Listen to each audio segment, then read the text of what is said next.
Hello everyone and welcome back to my channel. So my name's Katie and today we're going to be going over my thoughts on the Goodreads Choice Awards finalists. So we're mostly going to be doing the fantasy category, but then I think I will just have a little snoop at the science fiction and maybe romantasy and maybe horror. But yeah, mostly the fantasy finalists and my thoughts on all of them. If I've read them, if I like them, if I think they should have been nominated, if any on here I think shouldn't be on there, or any books that maybe should have been on there that aren't. So yeah, I'll give you all my thoughts. So I've got my laptop here so we can have a look at them. So if I'm looking down, that's what I'm looking at. And I haven't actually voted for the fantasy one yet, so in the course of this video hopefully it will help me decide what I'm going to vote for. And I know the Goodreads Choice Awards are more, they're really popularity rather than like merit of the book, but yeah, let's just go through the nominees and then yeah, give you my thoughts. So the first book is Catabasis by R.F. Kuang. So I've not read this, I'm not sure I'm going to. I didn't love Babel, so I feel like this one sounds like all the bits I didn't like about Babel, but worse. Because I mean, I did like Babel, but there was bits of it that really annoyed me. And I feel like everything I've heard about Catabasis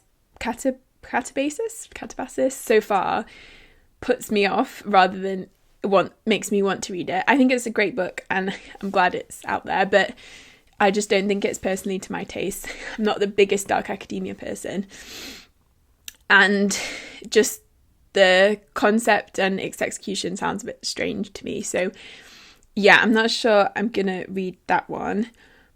But I may do at some point if something about it suddenly calls to me, or if I'm in a real dark academia mood. I think the thing I'm more likely to do with her books actually is reread Babel and see if I like it more. Because I did really like the themes in that book. Just some of the character choices wound me up a bit, but yeah, the theming's good, and I feel like she does explore dark academia and colonialism in a good way, maybe not especially nuanced, but at least in an interesting and discussion forward type of way. So yeah, other ones I've not read are at the beginning. So then the next one is The River Has Roots by Amal El-Mutar. So I don't really know much about this one. The cover's very pretty, so that definitely makes me want to read it. So I'll read you the blurb. This is one of the authors of This Is How We Lose the Time War, or I think, is that what it's called? The blue one with the red bird and the blue bird, which actually is another book I don't like. But this one I feel like I might like. So this one says, follow the river Liss to the small town of Thistleford on the edge of Faery and meet two sisters who cannot be separated even in death. In the small town of Thistleford on the edge of Faery dwells the mysterious Hawthorne family. There they tend and harvest the enchanted willows and honour an ancient compact, singing to them in thank for their magic. None more devotedly than the family's latest daughters, Esther and Isabel, who cherish each other as much as they cherish the ancient trees. But when Esther rejects a forceful suitor in favour of a lover from the land of Faery, not only the sisters bond, but also their lives will be at risk. Okay, yeah, I definitely want to read that. So that's a novella. I think the writer, she has amazing prose based on This Is How We Lose the Time War. And that one sounds more up my street, the like bonds of sisterhood and the like fairy vibes. So yeah, I am excited to read that one. So then we have Alchemy of Secrets by Stephanie Garber. So I have read a few of Stephanie Garber's books. I've not read this one. I've read the Caraval series and I've 2/3 of the Once Upon a Broken Heart series, which they're fun like YA fantasy reads, but they're not particularly deep or like favourites of all time for me. They're probably like 3-star reads each.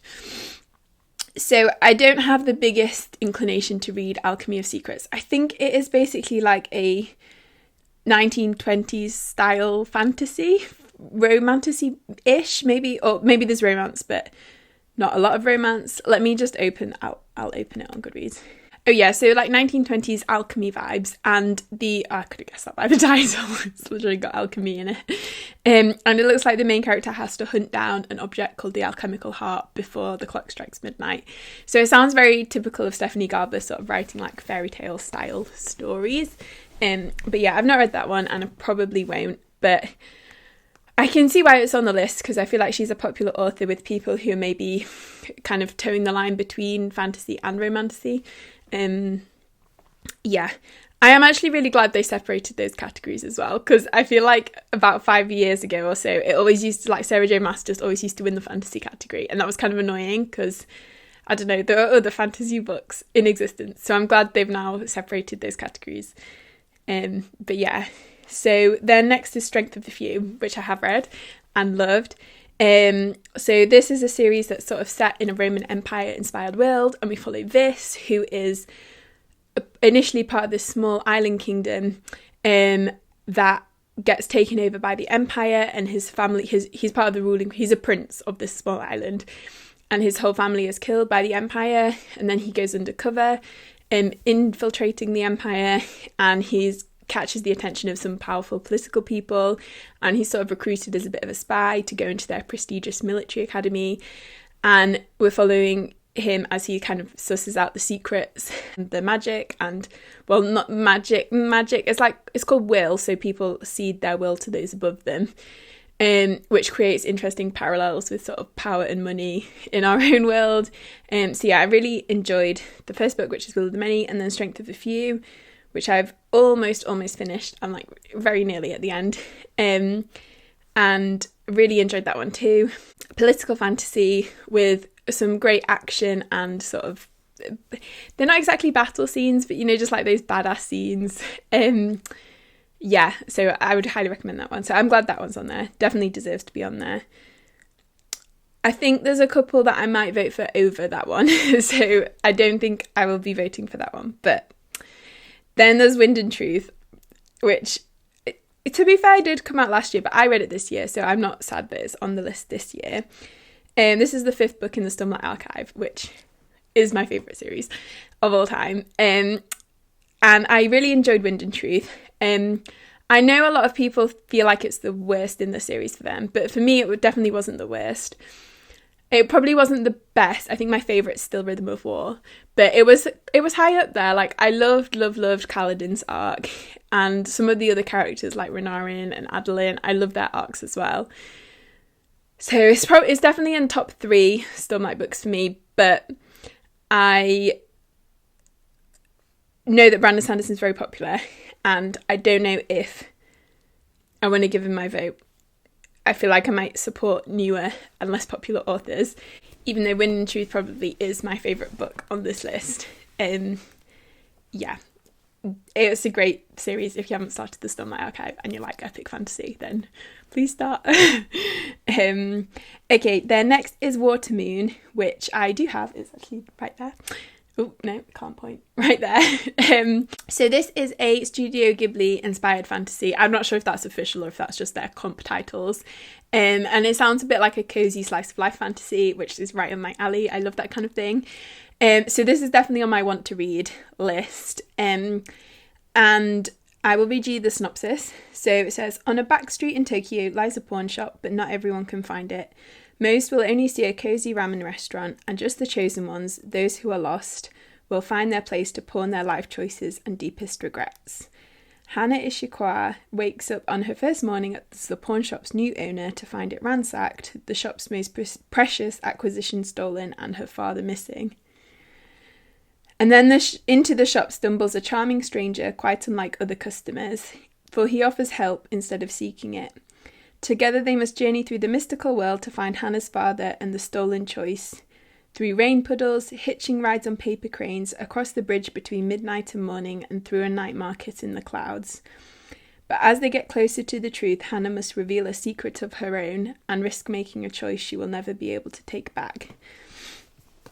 Yeah, that definitely sounds like Studio Ghibli vibes. Yeah, at the bottom it says perfect for fans of Studio Ghibli, Erin Morgenstern, and Before the Coffee Gets Cold. So yeah, hopefully, fingers crossed, I like this one. I didn't love The Night Circus, but I feel like Erin Morgenstern's writing's amazing. So hopefully that just means the writing's really good. I do kind of want to read The Starless Sea. That's a side tangent, but yeah. So I'm excited for that one. The Raven Scholar by Antonia Hodgson. So I've read this one. This is one of my favourite books of the year. And I will probably vote for this one, I think, because I feel like it's a new author. It's a female author. She deserves my support, you know. And this book has all the elements of fantasy that I love. So this one we're following Nima, who is a scholar. She's a high scholar for the court of the king. And in this world, every 7 years, they elect a new king through kind of trials, or choose a new king through these trials. And the trials are just about to start, or they've just started. And one of the contestants gets killed, and then it's up to Nima to try and solve the murder. So it's a bit of a murder mystery in this fantasy setting, and then there's a lot more kind of politics and plotting and uncovering hidden lies and truths of the empire and the people in charge as we go through the novel, and it sort of expands. Nima as a main character I absolutely loved. She's great. And the side characters are all amazing too. I feel like what makes a book great for me is when you have a full cast of characters that are just so lovable. And even the villains or the kind of anti-heroes are also lovable, and you root for them as well. So yeah, this series had a great anti-hero character. It had a great main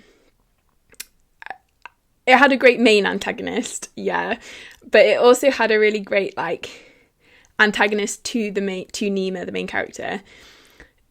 I thought that was very well done. And the love interest character, Kane, he was amazing. He's like peak chaotic, mischievous, bisexual. Yeah, and the murder mystery is really well written. I think this author this is her first fantasy book, but I think she writes murder mysteries generally, and you can kind of tell because it's a classic. It follows, I feel like, a bit of a classic structure where there's more to the murder than it first seems, and blah blah blah. And then by untangling the murder, you unravel this whole political conspiracy. But yeah, I just can't gush about this world enough. The world building's fun. It's fairly standard fantasy, I would say. But yeah, you have these 8 gods, and all the gods are all animals, and each animal god has different traits, and then the people who worship that god kind of adopt these traits. And then there are bits of magic, and then Nima is a raven scholar, so she worships the raven, and they're very scholarly. And yeah, there's just so much to discover. I feel like it's a great book if you're an animal lover as well. Yeah, so I think I'm going to vote for that one. Definitely deserves to be on here. Deserves more hype. I feel like it's getting a bit of hype, but definitely deserves more because it's good. Okay, then we have The Devils by Joe Abercrombie, which I have read and really enjoyed. I feel like this one, it was more of a 4.5 stars than a 5 stars for me, but I still really, really enjoyed it. It's definitely the most fun and lighthearted of all his books. So we're following this priest who has just been promoted to be in charge of this mysterious congregation. And this congregation is made up of a load of sort of miscreants and mystical figures. So there's a werewolf, there's a priest, the priest is a different character. The priest is in charge of them. So there's a werewolf, there's a necromancer, there's a vampire, there's an elf, there's a few others. I can't remember, a pirate, maybe. Yeah. Anyway, so the priest is now in charge of these, and their mission is to try and get this street urchin who is maybe the lost heir to this kingdom, to the kingdom, to try and reclaim her destiny. And it's set in sort of early medieval Europe, I would say, and they're running around. It's classic Joe Abercrombie, grimdark humour. I can't remember if I said this already. It's definitely a bit lighter than his other books, but it's still sort of dark, but very humorous. And yeah, exploring kind of the intersection between church and fanaticism and power and politics, especially in that sort of medieval Europe setting when the church was at the peak of its power, I think is interesting as well. So yeah, really enjoyed that one. Would highly recommend. Joe Abercrombie, I think, is one of my favourite writers. Just his writing style. He has such good prose, but it's also so entertaining. And yeah, it is so good. So would highly recommend that one. Then we have Bury Our Bones in the Midnight Soil by V.E. Schwab. So this is a sapphic vampire book which follows 3 different women throughout history who all get turned into vampires in various ways, and then the kind of plot threads connect together towards the end. So we're initially following Maria, who is in the 15th century, no, the 1500s, which would be the 14th century? No, the 16th century, yeah, in Spain, and she's sort of been married off to this powerful baron, and yeah, we follow her story, and then we follow Lottie in the 1800s, who's like living in London, and it's classic, it's like Regency era England basically. And then we follow Alice in 2019, maybe around then, going to college in America. Yeah, so we kind of follow all their journeys to becoming vampires. And then I think this book, I enjoyed the vampiriness of it. It doesn't disappoint on its vampiric elements. I think I have the same issue with this that I had with The Invisible Life of Addie LaRue, where it feels a bit more like stylized and writing for a certain aesthetic and vibe, rather than the actual story being cohesively and tightly plotted, but then the characters aren't quite enough to tie it through together for me. I think maybe I just don't quite click with V. Schwab's characters. Although I did love Maria, I think she was the best character. I think the book should have just been about her. Like the second half of the book should have just been about Maria and her adventures through Europe. But I enjoyed it, but it definitely wasn't my favourite. So yeah, I would, if you like vampire books, I would still recommend reading it, because it did deliver on the vampires, but I feel like it didn't necessarily deliver on the like female agency and rage aspect that it was trying to convey. Or at least it didn't deliver anything new on that front. I think it was starting to, and then it just sort of descended into like a soap opera basically. Or Vampire Diaries vibes. So yeah, that's my thoughts on that one. I do think, I mean, should it be on this list? Maybe, yeah. And then there's one more. I'll go through them and say what I think in a sec. Then there's The Sirens by Amelia Hart. I've not read this one or even heard of this one, actually. All the others I'd heard of. There's a story of sisters separated by hundreds of years but bound together in more ways than they can imagine. So 2019, Lucy awakens in her ex-lover's room in the middle of the night with her hands around his throat. Horrified, she flees to her sister's house on the coast of New South Wales, hoping Jess can help explain the vivid dreams that preceded the attack, but her sister is missing. As Lucy waits for her return, she starts to unearth strange rumours about Jess's town, tales of numerous missing men spread over decades, a baby abandoned in a sea-swept cave, whispers of women's voices on the waves. All the while, her dreams start to feel closer than ever. And then 1800, Mary and Eliza are torn from their loving home in Ireland and forced onto a convict ship heading for Australia. As the boat takes them farther and farther away from all they know, they begin to notice unexplainable changes in their bodies. Ooh, okay, so that does sound quite interesting. I feel like if I was in the mood to read that, I would enjoy that. It's very like Bonds of Sisterhood, and also mermaids and sirens, which I feel like are not always explored that often in the fantasy genre. One of my favourite books actually is Into the Drowning Deep by Mira Grant, which is a sapphic siren mermaid horror book. So if that book delivers on those fronts, I think I would really enjoy it. And I guess it's made it to the Goodreads final, so it must be good, or at least popular. It did only have 3.73, which I feel like is high-ish, but some other books on this list have like the Brandon Sanderson and the Raven Scholar, and the Devils probably, yeah, they're all like 4.2 and above. So the 3 books I think I would consider voting for are Strength of the Few, Wind and Truth, and the Raven Scholar. But I've chosen the Raven Scholar because I feel like it's the underdog and deserves the hype. Yeah, I think of the books I've not read, it makes sense that they're on there, like Catabasis and Alchemy of Secrets, 2 very popular authors. Not surprised at all. The River Has Roots, I feel like sounds really good. And Watermoon was already on my TBR, but I think The River Has Roots is now on my TBR. There We Are Bones in the Midnight Soil. It's probably the book I'm like side-eyeing the most on this list of the ones I've read.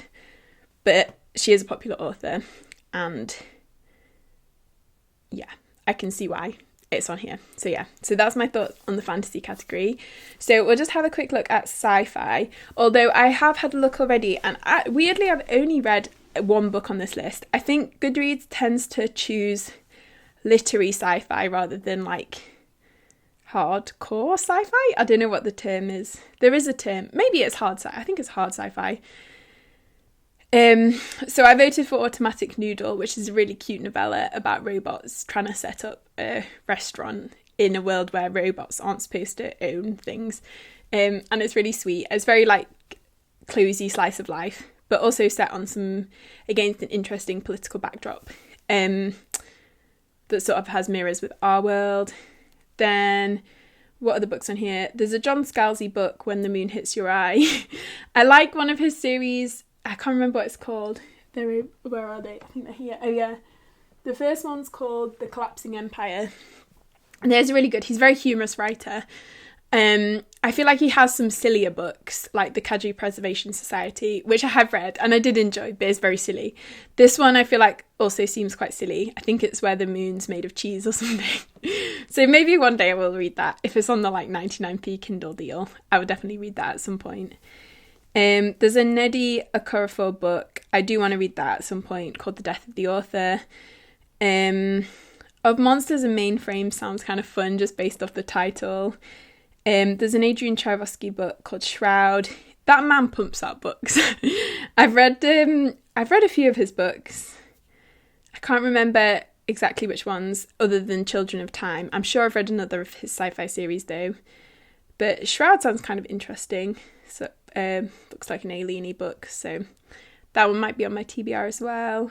Then all the others look pretty literary, a bit too literary. Horror.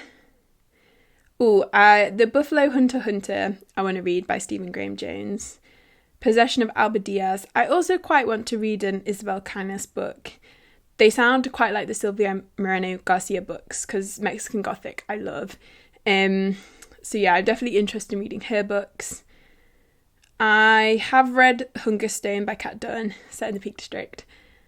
It was good. It's meant to be a Carmilla retelling. I feel like it was disappointing from a Carmilla retelling point of view, but it was a good story, just generally about female rage and hunger and want. I feel like it did it better than Bury Our Bones in the Midnight Soil. And obviously the setting. God tier. Lamb by Lucy Rose, I do quite want to read. That's set in the Lake District, which is a great backdrop for a horror book. And The Bewitching by Silvia Moreno Garcia. I do want to read that one as well. So yeah, a few on there. I think it seems like a good mix in horror. I feel like they chose the nominees well there. I feel like they chose the nominees pretty well in fantasy. Have a quick look at romantasy. Oh yeah, so I voted for Emily Wilde's Compendium of Lost Tales. That was a 5-star book for me. That series is so cute. Ali Hazelwood May, I don't think I'm going to read those. Onyx Storm, I haven't read that. I do actually love Fourth Wing. I think they're a mess. Like, the fantasy is rocky at best, well, the world building. But it's still a really fun series, and I love the dragons. I feel like the dragons just get me, like Tane and Nandana. They're so cute. I love them. So I'm reading that series for them. Alchemized, I don't think I'm going to read that. Accomplice to the Villain, I've read the first one. I didn't love it. I think it probably... Interestingly, I was in Waterstones in Liverpool the other week, and there was a young, like, teenage girl looking for these books, and I was like, ooh, that is the audience for these books. So I think maybe I'm just a bit too old, but I think if I read that when I was 14, I would have loved it. And like in my Once Upon a Time era, like I would have eaten that up. So actually maybe I'm more inclined to be generous to that series now. Because I've maybe realised it's not quite aimed at my age range. But yeah. And I think it's it didn't really have any explicit spice. So I think it's a great series for like teenagers that want to read romantasy, but maybe don't want like full-blown erotica. So yeah, I have more fondness for that series now after I came to that moment of realisation in Waterstones in Liverpool, which is the best Waterstones in the country, by the way, if you're in the UK. The Night and the Moth, I've started reading that on audio. I'm liking the setting so far. It's like medieval, abbey, gothic vibes. I like that. Wild Reverence, I want to read. I bought that on my Kindle recently. It's on a 99p deal. And I love Divine Rivals. So yeah, actually there's some good picks in this. And The Witch's Guide to Magical Innkeeping. I've read that, also enjoyed it. I don't think it was quite as good as the first one, but it was still really cute and cozy. I'm pleased at the amount of like cozy picks on here. Although I feel like Onyx still will win. Or maybe Mate. Or Alchemized. There's some like popular books, so it'll be interesting to see which one wins that category. Anyway, so that is everything for this video. Let me know in the comments your thoughts on the Goodreads Choice Awards and whether you voted, and if so, what did you vote for, in which category. I'd love to know, and if you enjoyed the video, please give it a like and consider subscribing if you haven't already, and I hope you're all having a great day, and I will see you next time.